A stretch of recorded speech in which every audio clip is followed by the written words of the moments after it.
Coletivo Bancada do Livro, Coletivo Bancada do Livro. Mais um vídeo aqui no nosso Coletivo Bancada do Livro. Aqui eu, o professor Isaldir, também aqui o professor Sérgio e o Manuel Cipriano também, todos os professores. Eu vou trazer aqui o Sérgio primeiro. Fala, Sérgio, saudar o pessoal aí. Boa noite, Isaldir, Cipriano, firme aí. Corinthians dobra, mas não quebra. Fala, Cipriano. Saudar aí. Olá, Sérgio, Isaldir, amigas e amigos do Coletivo Bancada do Livro. Mais uma vez aqui a oportunidade, agradeço aí a oportunidade para mais uma vez encontrar aqui, para a gente fazer um diálogo sobre os temas da nossa realidade, no sentido de dar contribuição para melhorar o lugar em que pisamos. Um caminho para a equidade social. Então, essas temáticas sempre buscando, né, o debate público. Então, daí a gente denominou agora os nossos programas como debate público, né, pensando nessa questão. Nós estamos fazendo isso já há algum tempo, só ainda não tinha denominado. Então, essa é a nossa tarefa aqui também, de fazer os vídeos, fazer as discussões, e agora nós nomeamos aqui como o debate público. E hoje, esse vídeo, nós vamos tentar fazer a discussão aqui sobre renda básica, tentar fazer um histórico da questão da renda básica, pensando nessa questão, né, um caminho para a equidade social. Então, a estrutura que nós vamos apresentar aqui, a gente vai tentar fazer uma história, né, e colocar também fundamentos. Nós vamos fazer também, mostrar a questão dos benefícios da renda básica. Em outro momento também a gente vai tentar fazer o que seria os desafios, né, e a crítica, ou as críticas que a renda básica recebe, e também a gente vai tentar mostrar exemplos, né, de implementação, não só no Brasil, como pelo mundo afora. E também, no final, nós vamos mostrar um pouco, que já é muito conhecido, mas é bom também a gente estar sempre mostrando, o que se conhece um pouco de renda básica no Brasil, que é o Bolsa Família. A gente vai tentar fazer esses 4 pontos, digamos assim, para tentar discutir essa questão que é a renda básica. Pois bem, já para a gente já ir começando, né, já vou colocar aqui de início um slide, para a gente poder já começar a fazer essa... Isso aqui a gente encontrou isso aqui num jornal que chama Outras Palavras, né, onde ele tenta mostrar aqui as origens libertárias da renda básica, vincular a origem da renda básica, aqui é uma entrevista com o historiador Alberto Tena, ele está associando aqui a renda básica às revoluções lá do século XVIII, né, como consequência, digamos assim, da Revolução Industrial, né, e também relacionando a luta feminista, pela remuneração do trabalho invisível, né, que acontece muito, principalmente aí com o desenvolvimento do capitalismo, o trabalho invisível ele é bastante explorado. Então, ele está colocando aqui as origens, né, lá, né, do século XVIII. E aí também traz, né, nessa reportagem, ele vai trazer trabalho aqui do PEN, né, onde ele mostra a preocupação, né, para que as pessoas tenham o mínimo da renda. E alguns também acrescentam, como sempre também uma preocupação cristã, porque essas pessoas, como PEN, Spence também, eles eram protestantes, então também tinha uma questão de ideológica e humanitária, fundamentado principalmente na questão também, né, no lado, digamos, religioso, teológico, que a terra é de todos, né? Então, essa discussão para fundamentar que as pessoas teriam direito à renda básica. Então, esse é digamos assim, uma pequena contexto aqui, né, de mostrar a importância da renda básica e dizer que isso é uma preocupação antiga aí, dentro do capitalismo lá da Revolução Industrial por aí afora. Um outro aqui, só para a gente poder avançar aqui, antes de eu passar aqui para o Serginho e para o Cipriano, que é também uma questão que afinal, que é a renda básica, né?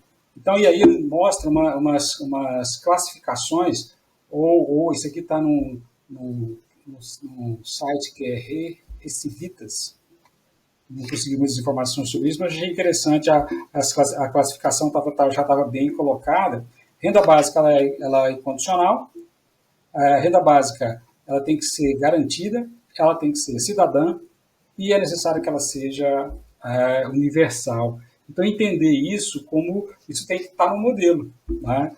A gente tem também aqui que aí a gente acaba encontrando projetos como esses, como a gente vai falar no final aqui do Bolsa Família, que acaba não atendendo essa questão, principalmente a questão da universalidade. Né? Nem todos recebem essa renda. Eu vou colocar mais outra aqui, que é uma questão também que, seguida da Fundação Getúlio Vargas, em setembro de 2023, pesquisa constata a eficiência dos programas de transferência de renda para diminuir pobreza. Estudos experimentais apontam que o programa como Bolsa Família reduz a pobreza em aproximadamente 20% e compara os impactos de diferentes programas assistenciais no Brasil. Então, acho que essa é uma questão também que a gente precisa colocar, né, que uma das questões que atende hoje, né, a questão da renda básica, está claro, já tem pesquisa sobre isso, que é a diminuição da pobreza. Né? Claro que vai ter tem os críticos, o custo disso, tem as pessoas que está aí impregnado pela ideologia burguesa do individualismo, também não acha que isso não pode ser feito, que as pessoas precisam se virar, enfim, tem várias questões aí, a gente vai tentar também, ao longo aqui do nosso vídeo, falar um pouco sobre isso. Então, eu vou passar aqui, então, primeiro para o Cipriano, para a gente começar a falar aqui, nesse primeiro momento aqui, que nós estamos estabelecendo aqui como os fundamentos da renda básica, né? E também começando a falar aqui um pouco sobre os benefícios da renda básica, Cipriano. Beleza. Tem uma outra questão aqui, nós estamos também agora tentando modificar aqui o nosso programa, né? Mas vamos continuar fazendo da mesma forma, discutindo as temáticas aí que a gente acha que são as mais importantes aí. Então, aí nós estamos também trazendo, a novidade que nós estamos trazendo agora é que nós estamos denominando aqui o nosso programa como debate público. Então, a gente sempre vai estar fazendo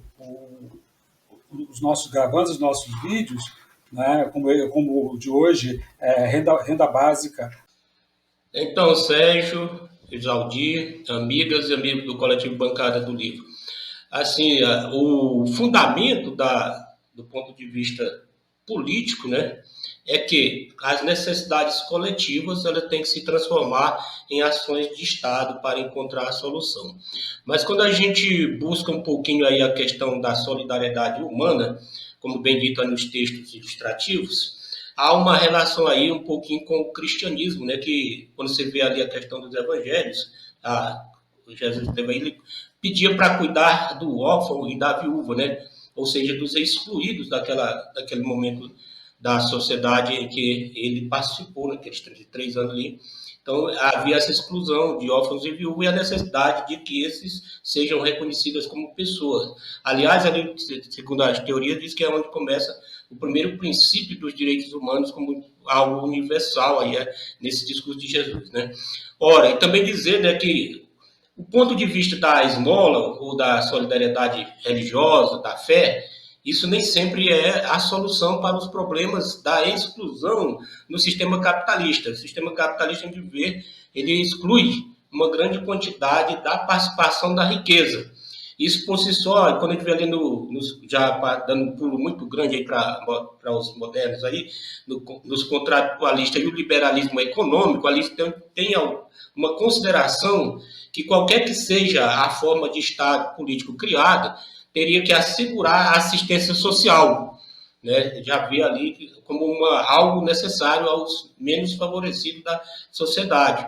E o que a gente vê aí também, né, Isaldi e Sérgio, só para nesse momento aqui de contextualização, é que a concentração, o processo de concentração de riqueza do sistema capitalista vem com o aumento da pobreza, da grandes quantidade de pessoas, tanto no sentido dos locais de cada país, caso brasileiro, como no sentido universal, que no globo, né, que regiões grandes que passam de fome, grandes regiões de pessoas passando fome, e a concentração de riqueza que tem o que eu chamo de capitalismo financeiro, que vive apenas do rentismo, e cada vez mais poucos tendo muito, que são os dados que trazem aí, e muitos tendo quase nada. Então, a garantia necessária, então, como se vê, a garantia de vida, né? E aí incluindo no âmbito da conquista de direitos humanos, uma renda básica vem nesse sentido de garantir a dignidade mínima para as pessoas que não têm acesso a empregos, né, com salário, e até para aquelas que, dentro da exclusão do próprio, de salários baixos, que não são suficientes para ter a cobrir todas as despesas pessoais, familiares, tudo. Então, vem umas garantias aí para suplementares, né?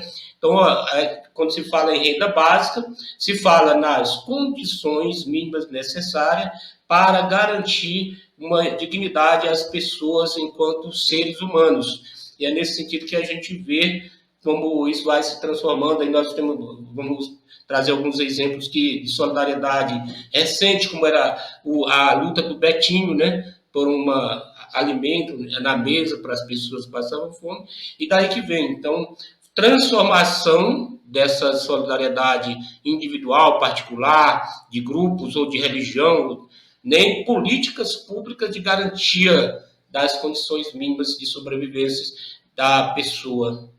Perfeito. Aí, Serginho, seus comentários em cima dessa questão, né, dessa questão inicial aí, para que nós estamos falando, principalmente sobre a questão dos fundamentos aí da renda básica e também, como foi colocado aqui nos slides, né, das questões que é a diminuição da pobreza. Isso já é pesquisado e comprovado que funciona, Sérgio. Bom, você tem alguns caminhos que podem percorrer essa discussão. A primeira é o seguinte: essas coisas não estão mexendo no modelo de sociedade. Continua sendo uma sociedade capitalista, e é importante que se entenda isso, porque tem pessoa que não entende. Pessoas, inclusive, dos setores médios da sociedade, não têm essa compreensão. Ponto. Toda vez que você pega recurso e injeta na sociedade, você está movimentando a economia, transformando não consumidores em consumidores, portanto, alterando o padrão de consumo da sociedade. Isso é muito bom. Não tem nem... as pessoas que usam argumentos contra essa transferência de renda é falta de às vezes, enxergar a importância que tem isso para a movimentação da sociedade.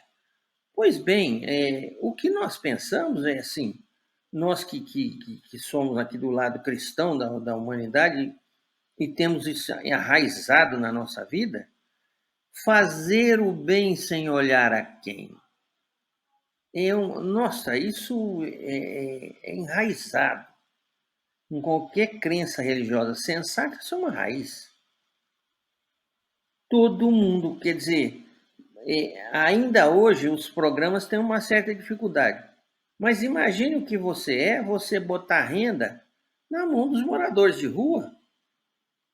Você vai tirá-los da rua com o recurso que ele recebeu. Vai dar a oportunidade de ele refazer a própria vida. E ainda ser consumidor. Olha que coisa mais linda. Eu acho que aqui está bom, a gente vai caminhando com as outras ideias.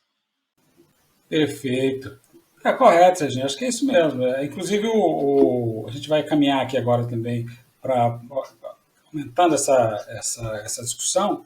O próximo slide aqui tem muito a ver com o que você acabou de colocar. Eu até já vou adiantar ele aqui, o Sérgio. para a gente poder fazer essa discussão mesmo. Aqui é uma entrevista com o pesquisador João Vitor Santos, que defende, né, a política, e ele também defende que isso vai além do Bolsa Família, né? E aqui tem um texto aqui. Num país de riqueza concentrada, um salário pago a todos, independente de trabalho, amplia escolhas, como você também colocou, e chances de desenvolvimento, né? E complementa os serviços públicos também. Então, quer dizer, a pessoa recebendo uma renda mínima, uma renda básica, então ela vai estar livre para poder fazer as suas escolhas. Então, acho que isso é bastante significativo também nesse pensamento dos conceitos aqui que nós estamos fazendo sobre renda básica, né? Pensar a renda básica como liberdade. Está claro, o Cipriano colocou, você também colocou, Sérgio, nós estamos no capitalismo, né? Então você é medido pelo seu poder de compra. Está aí as pessoas que não têm poder de compra nenhum, né? Elas estão aí, elas existem. Por mais que parece que são invisíveis, mas elas existem. Né? Então, essas pessoas também, a liberdade que elas têm dentro do sistema capitalista virá, obviamente, com alguma renda.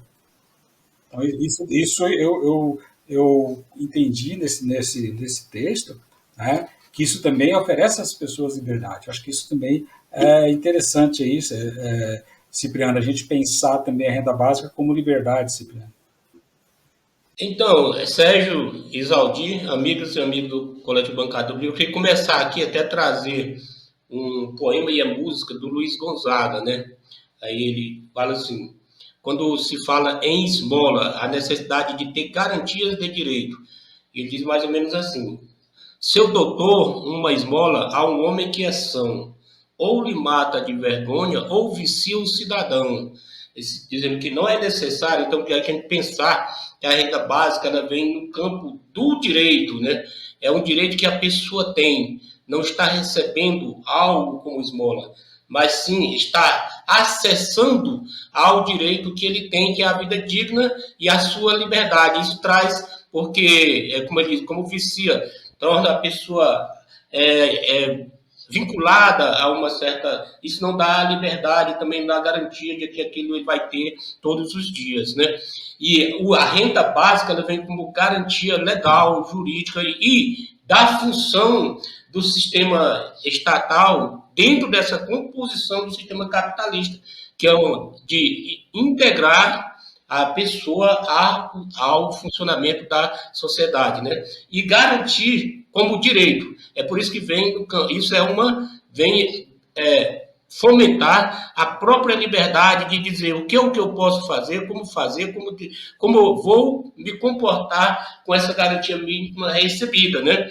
Então, é diferente de uma esmola. Então, vem do campo do direito aí de garantias e como fundamento para que a pessoa tenha aí o início para a sua consolidação de liberdade no sistema que a gente diz, de poder ir, de poder fazer, não basta essa declaração abstrata de que você é livre, como se diz, é livre agora, como a gente debate na questão que é um elemento deu a liberdade aos escravos brasileiros, vai embora e não deu qualquer indenização pelos serviços prestados, nem passou parte da terra para nela produzir. Então, nesse sentido, não basta dizer seja livre e não tenha as condições, né? Então, a renda básica tenha a sua liberdade como uma garantia mínima necessária para que ela seja uma realidade no sentido de alimentar, no sentido de morar, no sentido de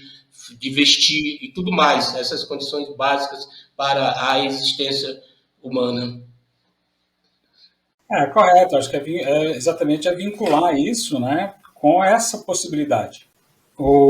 Então, como o Cipriano colocou, né, essa questão da pessoa, ela não basta jogar ela e dizer que é livre, né, é necessário que essa condição de liberdade também seja dada, e a renda básica então é uma delas. A gente está falando também sobre isso aqui, Serginho, você começou a falar, vou voltar para você aqui, se você quiser continuar essa questão, né, de mostrar quando a renda básica como sinônimo de liberdade. Pois, observe bem. Uma pessoa que ela não consegue comprar o que vai comer, o que é oferecido a ela é zero. Por isso que eu usei o exemplo dos moradores de rua, né, Cipriano? Que é um exemplo típico que a gente sabe, aquelas pessoas estão jogadas à própria sorte, né? Com algumas instituições que fazem o atendimento pontual. Imagine bem se você transforma esse pessoal com renda a moradores e consumidores. Você está dando uma cara a essas pessoas. Vou linkar com algumas informações que são interessantes. Pós-pandemia, o governo americano eles têm um contato com a população muito grande via sistema de tipo correio, para nós lá é outro nome, né? Mandou um cheque de $170 assim, indiscriminadamente, para movimentar a economia. Ora, coisa mais maravilhosa, simples, você coloca eles como consumidores. Mas mais, a pessoa que consegue, dentro da sociedade, morar, comprar, ela é o cidadão nesse tipo de sociedade. Simples, simples. Isso não é uma coisa pequena, isso é uma coisa grande. É uma coisa grande. E fica mais fácil de você movimentar essas pessoas. Saber e só lembrar bem, quem come e dorme direito adoece menos. Até a carga do SUS se diminui, entendeu? É bom, né? Nós aqui o Cipriano, eu e o Moisaldir, além de comer e dormir bem, nós ainda somos submetidos à terapia de choque, fazemos exercício forçado. Né? Eles ainda cobram para matar a gente. Eu fico por aqui. Ainda tem que frequentar a academia, né? O Cipriano está dispensado. Lembrando aqui que nossa temática, né, de hoje, né? Deixa eu só colocar aqui. Nós estamos discutindo aqui essa questão da renda básica, tentando mostrar aqui um caminho, né? Mostrar a renda básica como um caminho para a equidade social. Esse é o nosso propósito aqui com esse vídeo de hoje. E para dar aqui seguimento aqui, nós vamos continuar aqui, então, nós acabamos de falar, fazendo um comentário sobre isso, né? Que é a renda básica como instrumento de liberdade. E agora nós vamos para frente aqui, fazendo o link aqui, né, com os desafios, né, para a gente poder caminhar aqui com essa discussão. E dentro dessa questão, nós mostramos também isso aqui, né, a renda básica, o que falta para concretizarmos essa ideia, né, e aqui especialistas destacam a diferença entre essa política e a atual renda emergencial. Teto de gastos atrapalha. Esse texto ele é de 2020, né? Então mostrando como que a ação do governo atrapalha o desenvolvimento da renda básica, né? A política, naquela época era o governo Bolsonaro, então a política era a renda emergencial e a renda emergencial política, eles mudaram até o nome, né? Não era mais Bolsa Família, e tinha implementado, na época lá do Temer, o famoso teto de gastos. Então, naquela época estava sob vigência aí do teto de gastos. Então, é uma questão que precisa ser também, a dificuldade para implementar está também em ações políticas aí, né? Outra questão aqui também, lei da renda básica completa 20 anos sem previsão de que seja totalmente implementada. Isso aqui, só para entender, né, que foi aprovada aí na época que o Suplicy era senador, ele propôs a lei e depois acabou sendo aprovado, né, então existe uma lei no Brasil que garante a renda básica, porém isso não é implementado. Então está dentro das dificuldades que a gente está tentando apresentar aqui para a implementação da renda básica, né, porque há disputa política, né, desde governos que tem a intenção de fazer isso, na prática, acaba mitigando, fazendo alguma coisa, porque não pode, parece que não pode, ideologicamente, mostrar que é renda básica. Tem que ser outra coisa, né? Por isso que a gente chama de Bolsa Família, não chama de renda básica. Né? o termo renda básica parece que pesa aí na concepção das pessoas. Uma outra, só para e mostrando aqui também, tentando vincular, eu já havia colocado no início, né, falando que pesquisas mostrando a eficiência aí do Bolsa Família para a diminuição da pobreza, e aqui está mostrando também alguns pontos aqui, tentando fechar também na questão econômica, mostrar que, além do Bolsa Família hoje, então nós temos o BPC, tem a bônus salarial, né, e, claro, são basicamente 3 grandes programas que oferecem renda mínima para as pessoas, né? O BPC está ligado à questão de pessoas que têm um parente na família que é doente, ou a própria pessoa, ou algum tipo de síndrome que atrapalha a pessoa a trabalhar, então você tem aqui o BPC, né? O Bolsa Família, como nós conhecemos, no final das contas, aqui, tá mostrando que, se somar isso, né, dá o quê? 1% do PIB. Né? Então, esses programas... Só que aí o que acontece? Desses programas, o que atende o maior número de pessoas é o Bolsa Família, que atende 25%. O BPC atende 2,6% e o abono salarial atende 10%. Então, quer dizer, desses, o que atende a maior não atende o conjunto da população como um todo, né? Mas o Bolsa Família é o que chega mais perto de atender um número maior de pessoas. E que, se somar tudo isso e colocar num valor só, né, isso aqui é de 2020, então o Bolsa Família era R$ 178, por exemplo, daria o quê? Perto aí de 1% do PIB. Então, se a gente pensar em termos de valor, né, a política de renda básica custaria muito pouco. É ínfimo. 1% do PIB, pode falar assim que não é nada. Tamanha a diferença que isso vai fazer socialmente. É claro que quando você fala 1% do PIB, você está falando em bilhões de reais. Aí assusta. Então vamos falar 1%. 1% significa pouco. Em que pese, se você falar os valores, vai chamar isso de bilhões aí. Então, passar para você, Cipriano, nós estamos tentando mostrar aqui, então, esses desafios aí. Então, você tem o desafio político, né, que a dificuldade até de nomear, né, como renda básica, a gente chama de Bolsa Família, o governo Bolsonaro chamava de outro nome. Você não vai falar de renda básica, ou você vai falar de renda universal, vai falar de outros nomes que possam ser, então você chama de Bolsa Família, que acaba atendendo um número menor, né, da população, e somada a outros programas de auxílio à população, não daria aí 1% do PIB do país, ou Cipriano. Então, nesse momento aqui, eu queria chamar a atenção para uma correlação, primeiro, entre a garantia legal da renda básica, né, e os programas sociais de governo de transferência de renda. Qual que é a diferença? Quando você faz programas sociais vinculados aos governos, um governo que sai e outro que entra não vai garantir a continuidade dessas políticas sociais de transferência de renda.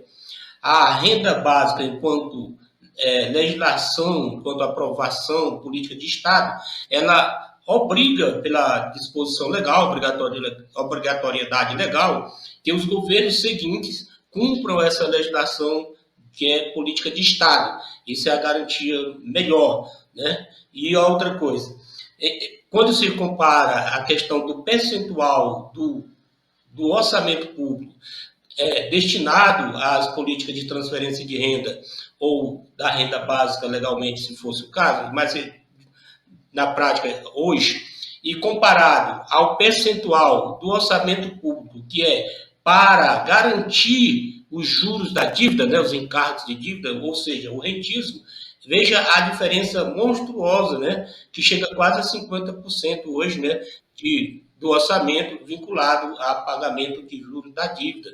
E para o orçamento, que é uma grande, para o orçamento de transferência de renda, um pequeno percentual, que é uma grande quantidade de famílias que estão à margem, vejam que ela cobre mais, os que estão à margem do que se chama, estão na linha, abaixo da linha da pobreza, ou que não tem qualquer renda, então garantia aí de ter acesso às condições mínimas. Então, é vergonhosa, né, essa situação. E veja quando a resposta legal, né, ela vem em momentos de determinada visibilidade social de algum fato. Né? Então, vamos tomar o exemplo.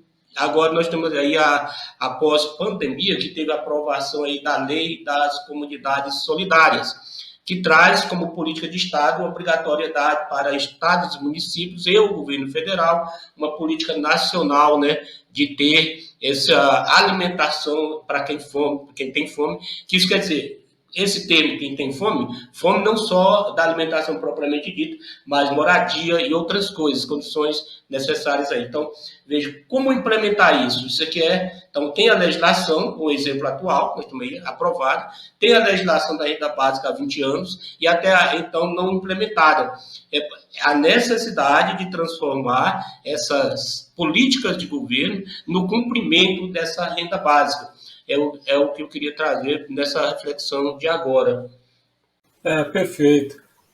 Sérgio, então, estou falando dessa questão dos desafios aí, tanto na questão política e econômica aí, para a implementação aí da política de renda básica, Sérgio. Bom, imagine bem que você apresentou uma tabela aí, que ela perpassa 2,4% do PIB, pegando tudo, BPC, tudo quanto é tipo de coisa que você pensar em 2022. O serviço da dívida interna atingiu 70% do PIB. Eu me lembro que eu li esse projeto de renda mínima do Dr. Eduardo Matarazzo Suplicy há bastante tempo. Mas parece, inclusive ele faz no seu visão de projeto de lei de que a renda mínima deveria, inclusive, transferir esses dinheiros que são usados como serviços que são inócuos e que são, inclusive, dinheiro que vem dos bancos, que os bancos é que ficam manipulando.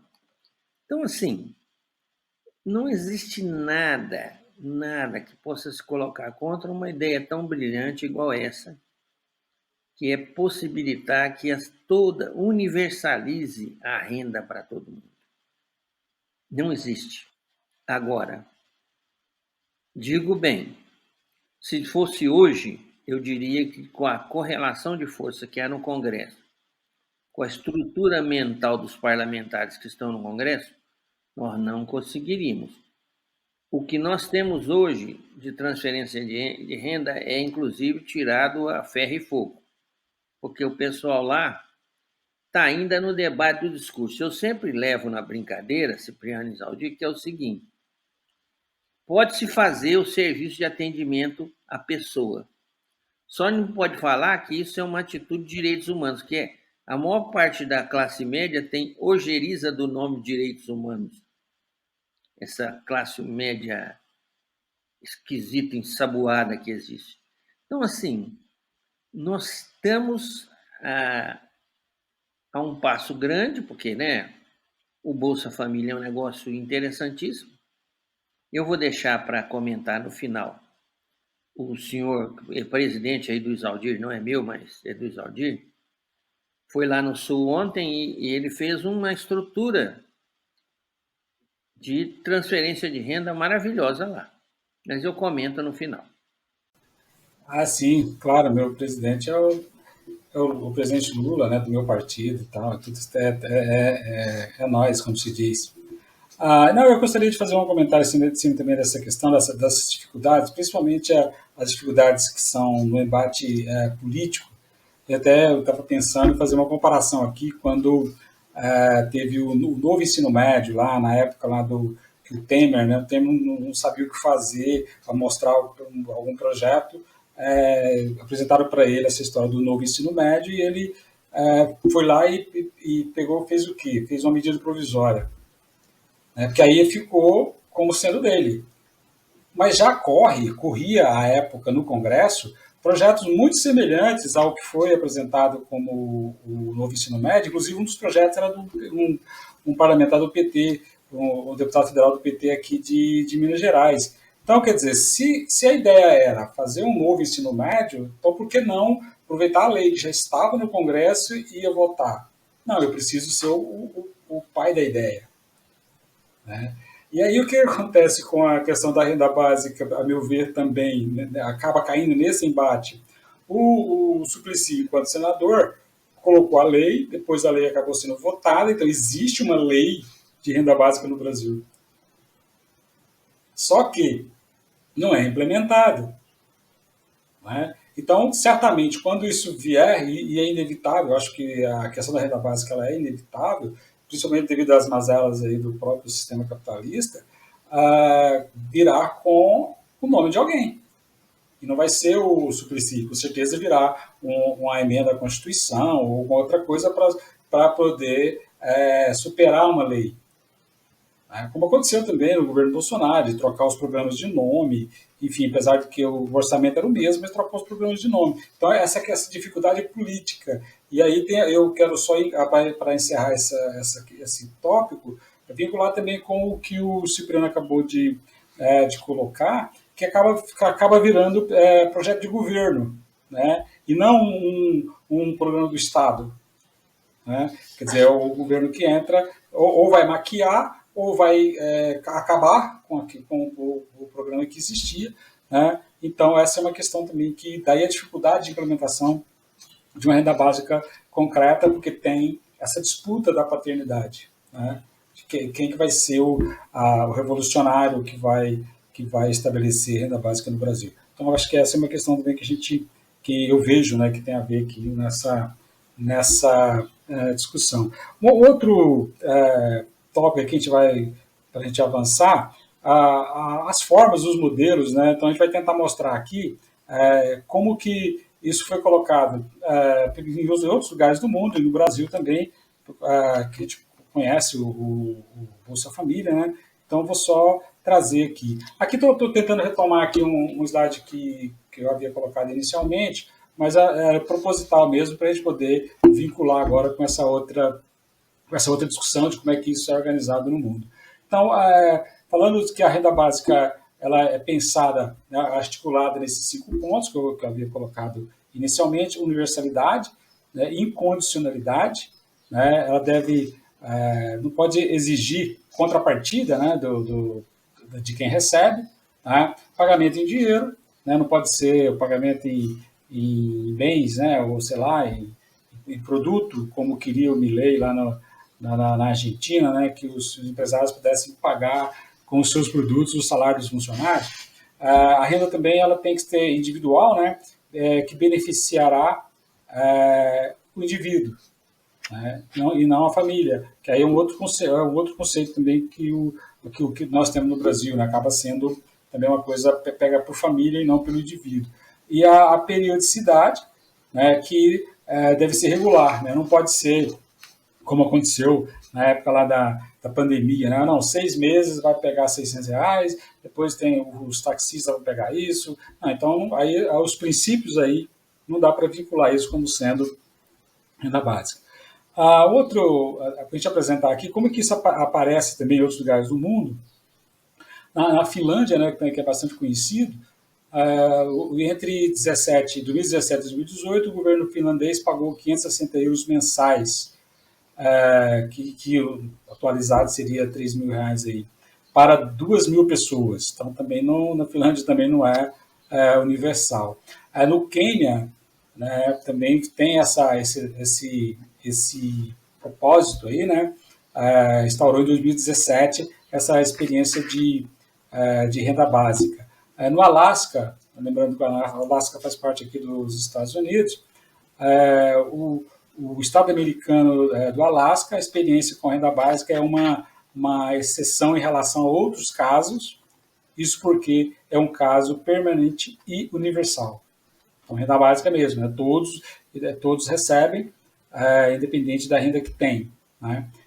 E aqui também uma cidade americana, Stockton, não sei se é exatamente isso assim que pronuncia, é uma cidade americana lá do estado da Califórnia.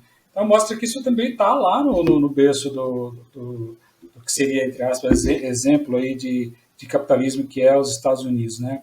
Adiante aqui também fala que existe também essas experiências no Canadá, na Alemanha, no Japão, no Irã e na Namíbia também, né?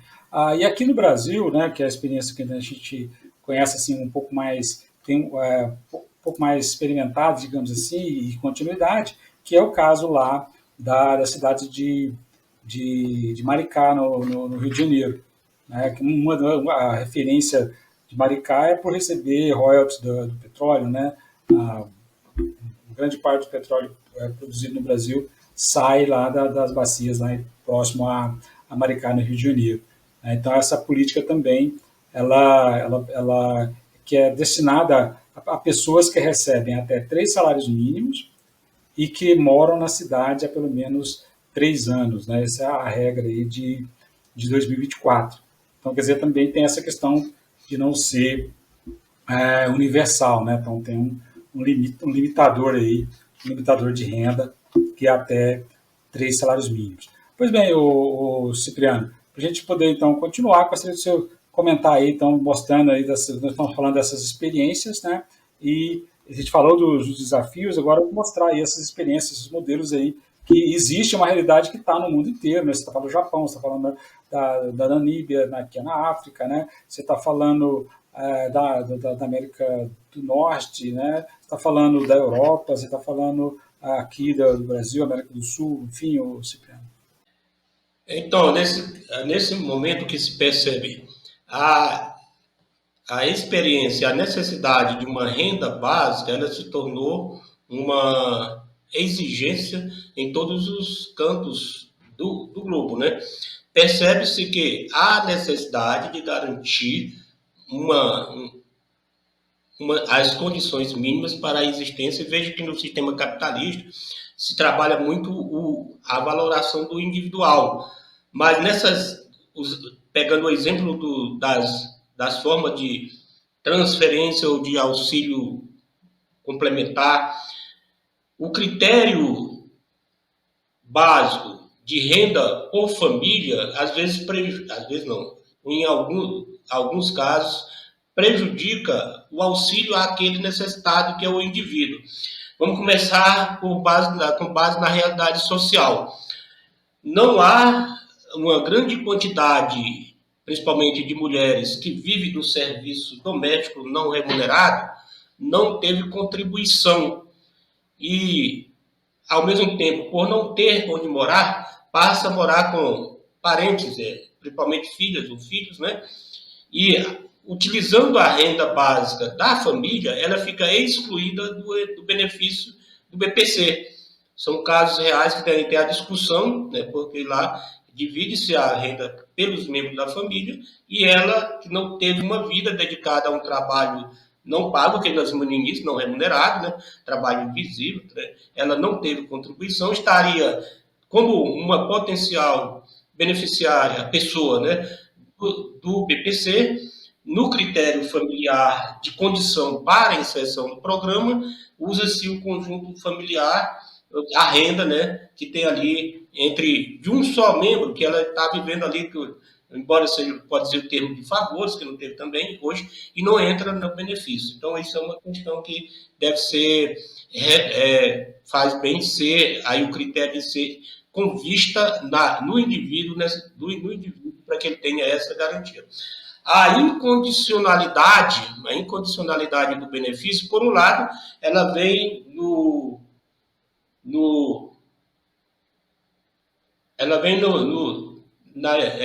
que diz a garantia dos direitos humanos, né? Mas, por outro lado, há alguns requisitos ou contrapartidas, elas funcionam como pedagógico, né? Até para que haja uma inserção, para exigir o pedido de educação dos filhos, né? Na questão da transferência de renda por Bolsa Família. Então, fica difícil numa sociedade que precisa qualificar a sua população e, ao mesmo tempo, garantir a sobrevivência com a transferência de renda. Então, como a gente trabalhar essas duas coisas? Mas o princípio da incondicionalidade deve prevalecer no sentido da necessidade de garantia mínima das condições de dignidade humana. E, por último, para a gente fechando essa fala aqui agora, dizer que na garantia da universalidade, tanto de uma sociedade particular como o Brasil, hoje vem a questão da solidariedade universal entre as nações. Os países historicamente, né, exploradores da periferia do mundo, concentrou recursos e cabe agora, nesse momento, a sua ação de contrapartida nesse campo da solidariedade universal, criar um fundo das nações para a garantia de renda básica nos países necessitados, nos países periféricos, na população dos países periféricos. E também, inclusive, no mundo dos países desenvolvidos, há pessoas que estão excluídas. E entraria aí o caráter não só universal no sentido de abranger a todos, mas no sentido também de incluir todas as nações como responsável por essa garantia mínima enquanto renda básica universal. Parece que a sua internet andou caindo aí ficou oscilando. Acho que deu para entender o que você colocou aí, o Cipriano. Principalmente essa questão de colocar a necessidade de ter recursos, né, a nível global para pensar também numa renda básica global. Sérgio, dentro dessa questão então, que nós estamos colocando aqui agora, já partindo aqui para os últimos destaques que nós estamos fazendo, que é essa questão das referências dos modelos, mostrando que existe tentativa de fazer a renda básica aí por vários lugares no mundo. Dos modelos que nós encontramos aqui, o Alasca tem a proposta de ser universal, né? Independente da renda que a pessoa tem, ela vai ter, e os outros lugares sempre têm um limitador. Mas parece que premente aí a necessidade, né, de implementação de renda básica pelo mundo afora, Serginho. Pois bem, eu citei no começo o exemplo dos Estados Unidos, que viu na sua população pós-pandemia a necessidade de distribuição de renda. Não pode ser assim. Há que se ter a nível mundial, e aí o Cipriano, eu entendo o que ele fala, é uma espécie de solidariedade com a humanidade, imaginando bem que toda renda transferida, ela tem retorno no motor da economia, ponto. Mas não se pode entender também de que nós vamos fazer uma transferência de renda e todos os projetos agregados à transferência de renda. O Cipriano aventa a questão do BPC, não é um caso, é casos e mais casos. É dramático. Chega a ser assustador. Eu brinco que até a prova de vida do pessoal do BPC é uma sacanagem. Então, assim, e essa é a parcela mais frágil da sociedade. Ela tinha que ter... Então, a renda mínima tem que ser universalizada toda e qualquer lugar do planeta onde houver a necessidade tem que ter. Entendeu? Esse é um discurso que deve ser universal, independente do proposta de modelo de mudança da economia e da sociedade. É o humanitarismo, é a socialização das relações, entendendo que, você imagina, é mais fácil só reforçar o que eu já disse. Quem tem renda consegue consumir, consegue ter um pouco de paz, consegue adoecer menos. Só aí que os sistemas de saúde são sistemas extremamente complexos e caros. Você diminui o acesso a isso. Perfeito. Acho que vocês colocaram bem as questões aí. Não me restou aqui nenhuma observação. A gente vai agora então aqui para o nosso último bloco aqui, que na forma da estrutura que nós fizemos, que é falar um pouco sobre a história aqui do Bolsa Família, né? Que é algo mais próximo que nós temos de renda básica no Brasil, né? Lembrando que não é universal, é para uma parcela da população, né? Então, vou colocar aqui só para a gente poder...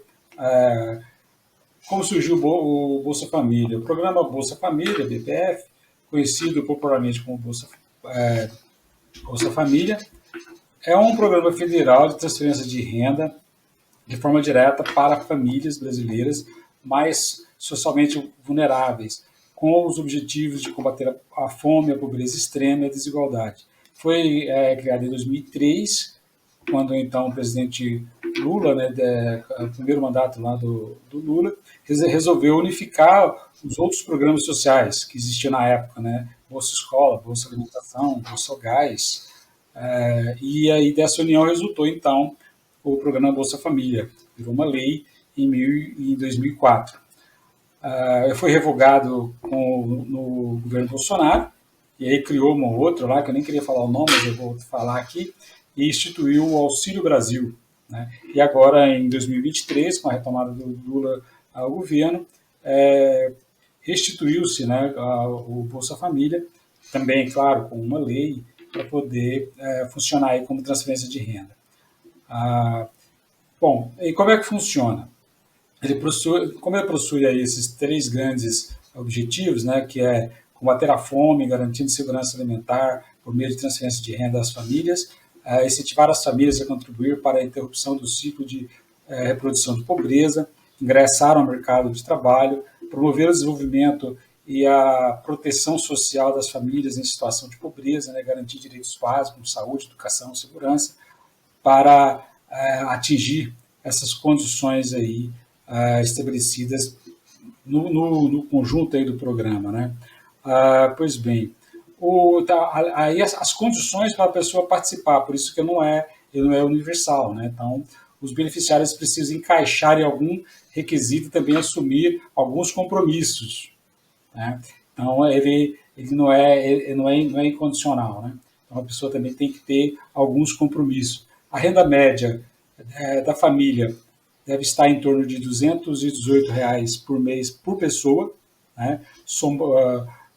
Somando os membros da família, obviamente, e aí a pessoa vai receber o valor igual ou maior que 218. E aí tem uma regra também que não pode ser menos de R$ 600, né? Então, quer dizer, pode ser mais, mas não pode ser menos de R$ 600. Aí as condições, né?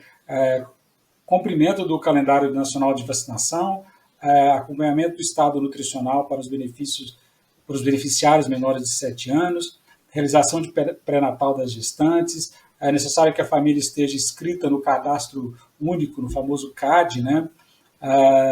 E manter os dados sempre atualizados, informando ao órgão responsável mudança de endereço, telefone, morte, casamento, nascimento, separação, adoção, enfim. O que mais aqui? Basicamente era isso, né? E aqui o comentário aqui que eu gostaria de fazer aqui, dentro das dificuldades que foi lendo aí o material para poder fazer esse vídeo, até mesmo o próprio cadastro no CAD, o famoso CAD único, acaba sendo uma dificuldade para as pessoas. Então, tem muitas pessoas aí que teriam direito, estariam atendendo aos pré-requisitos, porém, eles não recebem o Bolsa Família exatamente por não ter feito o cadastro único, o famoso CAD. E aí também, e o CAD ele acaba, nas prefeituras, sendo explorado politicamente. Então, você tem um lugar que você vai, né, e você se apresenta os seus documentos, vai provar, ver se você está dentro daqueles pré-requisitos.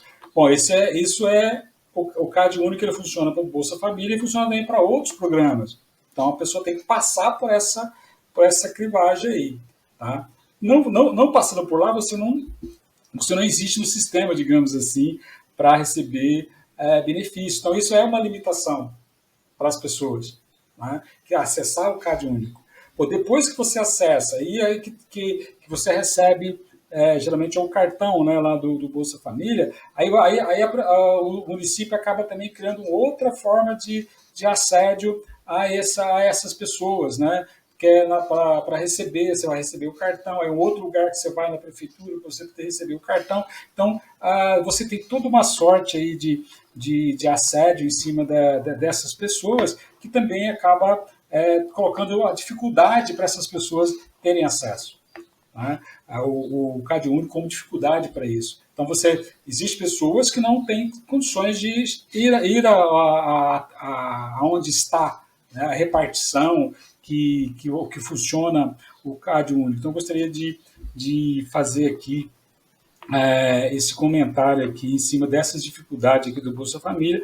Poderia também elencar outras, por quê? Porque aí há sim, né, em cima dessas pessoas, eu diria, eu estou chamando aqui de assédio para não falar perseguição política mesmo, né? Essas pessoas, quem tem a lista, quem tem os cartões que vai ser entregue, né? Tudo isso está em cima aí dessas pessoas e acaba afastando ou dificultando para que pessoas que precisam preencham os requisitos, porém não estão no CAD único, Cipriano.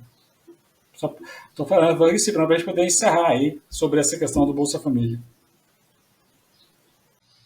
Então, sobre a sistematização legal ou jurídica dos programas sociais de transferência de renda, eu gostaria de lembrar que, por exemplo, antes dessa determinação de ser em espécie, em dinheiro, agora transferência bancária, né, por meio de cartões magnéticos, né? O que havia era a distribuição de gêneros ou cestas básicas, né? Que era utilizada pelos governos locais ou regionais como moeda de troca de votos, né? Isso era uma dificuldade muito grande. Outro exemplo que a gente teve também, principalmente na região Nordeste, era a questão das obras nacionais contra a seca, né? Que era uma forma também de canalizar algum recurso para os necessitados. Então, houve um avanço quando todos os programas foram criados num programa só. Isso já é um avanço muito considerável do ponto de vista da organização jurídica desses programas sociais, né? Agora, o avanço maior é transformar, veja que cada governo, quando na pandemia teve aquela questão do auxílio emergencial, que com ele, alguns municípios, né, e vários estados criaram também um complementar. Então, hoje, um caminho para essa sistematização é considerar a lei da renda básica, ou por uma revisão ou ampliação, a sua implementação, e fazer uma compilação de todos esses dispositivos legais de transferência de renda, e uma legislação que seja resultado de um pacto nacional, que quem sabe, né, os orçamentos públicos das entidades federativas, hoje o município é considerado uma delas, de municípios e estados, venham para esse fundo nacional e se transformem numa política de Estado. Eu acho que o caminho, do ponto de vista da sistematização jurídica da renda básica no Brasil, seria isso: considerar a lei já existente e fazer um pacto nacional de solidariedade dos entes políticos, Estado, União e municípios, e criar um fundo nacional no orçamento para essa renda básica que vai vir aí como traz a lei do Suplicy, chama renda cidadã, trazer dignidade e cidadania para as pessoas. Acho que ele considerar nesse sentido. Como falamos no anterior, há a possibilidade de ter um fundo internacional, um fundo, né, como tem fundo para outras atividades, né, de outros espaços de necessidade da humanidade.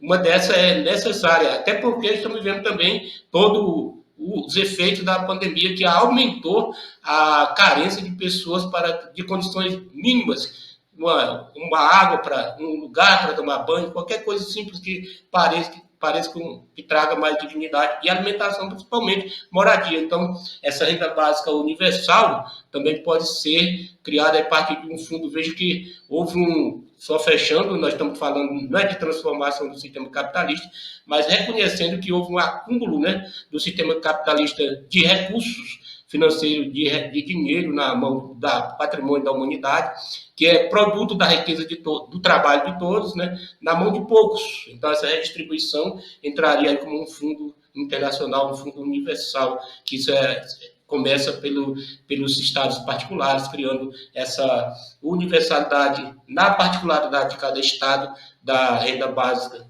para a sua população carente, né? Inserindo aí, como traz bem o Sérgio até aí, que é inserindo no mercado consumidor e trazendo dignidade.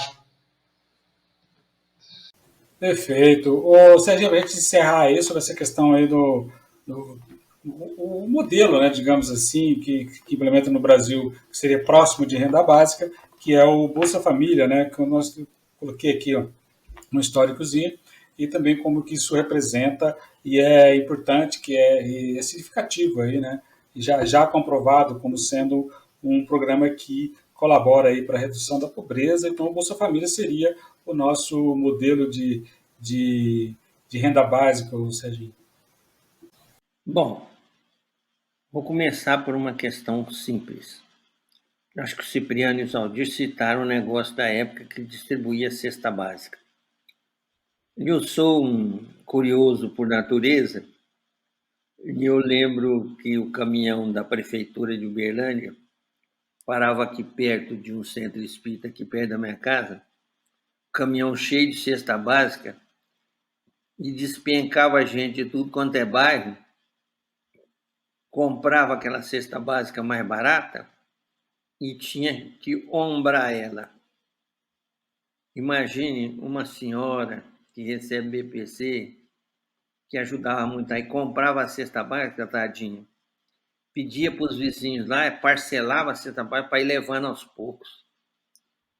As exigências, as formas de tratar as coisas são monstruosas. Pode se exigir tudo, desde que tenha um trato importante. O professor Isaldir é o meu, eu diria, há 41 anos, é o meu salva-vida. Sem ele, eu acho que já estava até no caixão. Mas esses dias ele me deu uma tarefa importantíssima, que era fazer o gov.br.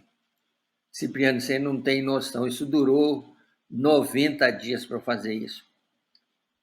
Para uma pessoa comum, a burocracia, a máquina, como funcionam as coisas, é muito enjoada. Imagine você encostar numa prefeitura que não é a favor do governo, a dificuldade que eles não vão fazer para a pessoa fazer o seu cadastro. Então, essas são questões.